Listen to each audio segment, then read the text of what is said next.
ఆగండి. ఫస్ట్ అయితే హలో చెప్పేస్తాను నేను. ఇప్పుడు మనం ఫ్రెండ్స్ అయిపోయాం కదా! సో, ఇంక మ్యాటర్‌లోకి వెళ్దామా? ఈరోజు గోల్డ్ ప్రైస్ ఎంతుందో తెలుసా మీకు?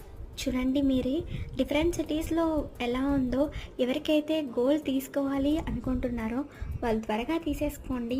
డైలీ మార్నింగ్ నేను 10:30కి గోల్డ్ ప్రైస్ చెప్పేస్తాను. సో, ఇంక లేట్ ఎందుకు? ఫాలో చేసేసేయండి. ఒక లైక్ వేసుకోండి, ఒక కమెంట్ కూడా చేసేయండి. నాకు సపోర్టివ్‌గా ఉంటుంది. ఏంటి గోల్డ్ ప్రైస్ ఒకటే చెప్పి వెళ్ళిపోతుంది అనుకుంటున్నారా? సిల్వర్ ప్రైస్ కూడా చెప్తానండి. అది ఇంకొక వీడియోలో ఉంది, చూసేయండి. మార్కెట్లో గోల్డ్ ప్రైస్ వాల్యూ అయితే ఇంతే, కానీ లోకల్గా గోల్డ్ షాప్ ఓనర్స్ అయితే ఉంటారు కదా, వాళ్ళు ఒక గ్రామ్ మీద 30-50 రూపీస్ అయితే పెంచుతారు. అది కూడా కొన్ని గోల్డ్ షాప్స్ మాత్రమే. ఇక్కడే మనకి ప్రైస్ డిఫరెన్స్ అనేది వస్తుంది. సో ఈ వీడియోకి ఇంతే. మళ్ళీ రేపు కలుద్దాం. బాయ్.